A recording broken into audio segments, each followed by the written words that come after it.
Our last survival reel is kind of an actual cool one. It uses the spool of line that you get from a store and creates an integrated drag system similar to how a spinning reel drag system works. All you're going to need is a 1/4 eyelet screw that's 2 inches long, 2 washers, a wing nut that fits 1/4, and a compression spring. I've also taken a clear piece of plastic and I've cut it out into a circle. All I did is I laid down my reel down there and cut out the shape, and I drilled a hole that matches the center of the spool.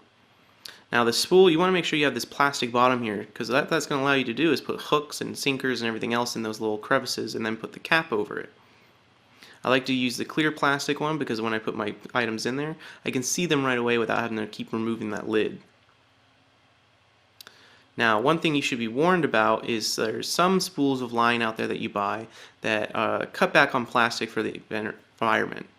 And you don't want those because the paper can give way and all your stuff's going to fall out the other end. Now all I was left to do is I'm going to take my eyelet screw, I'm going to take a washer, I'm going to put my spool of line over, and then I'm going to put my compression spring so it fits in the kind of little extra area in between the hole and the screw.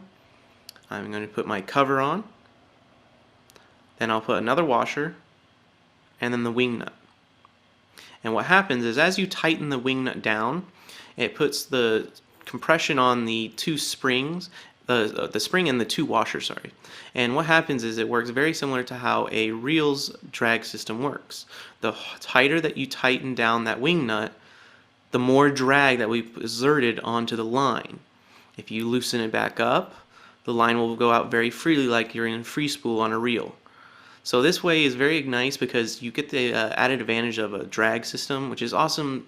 Often the biggest disadvantage of a survival reel is not having any kind of drag system and having it very easy to snap off your line. We're going to be covering reels in this.